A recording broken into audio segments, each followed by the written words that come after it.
So obviously, people are familiar with this title, but there's a new take on it. What can you say about this new approach to frequency in this series? Well, the most glaring difference is that in the movie, the son is a boy, Yes. and in this one, it's a girl, it's a daughter.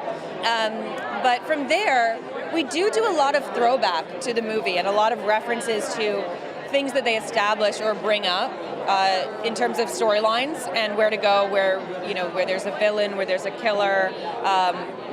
There's so many different things going on in the pilot and in the movie. That's why the movie was so rich. You watch 2 hours of it and it blows by because there's so much to it. I think in the TV show, we can slow it down for a little bit and really pursue every little bit that they set up in the film and then add to it with some stuff of our own, with some of the other new characters that we added.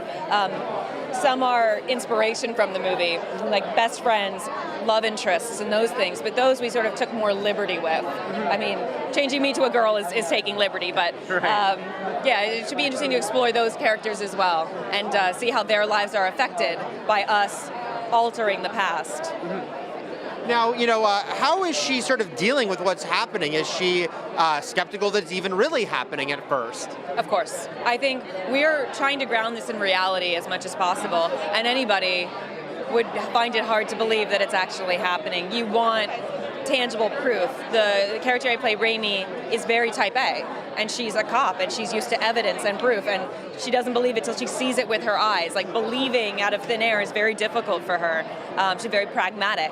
So she doesn't believe it. It takes a very long time for her to really grasp it, but sometimes deep down in your gut, you might have hope, and you might be like, well, if it is real, if it is true, is there any possible way this could be real and I could be talking to somebody that I really, really, really want to be able to share my feelings with? I think it allows her the ability to make the leap and to trust and to go with this communication to her father and the connection and to the whole storyline of the show, yeah. Lastly, I have to ask, we haven't seen Golden Glider in a little while. You're going to be a little busy, but think she might be able to pop up. There's a few different shows at this point she can pop up on. I don't see why not. Yeah. I didn't even get my gun last time. I want my gun back. Yeah. Yeah, I love that show. I love those people over there. I always have such a blast when I do it. Might be a little bit busy being a cop and talking to my father, but yeah, I mean, she's the best. I love that character.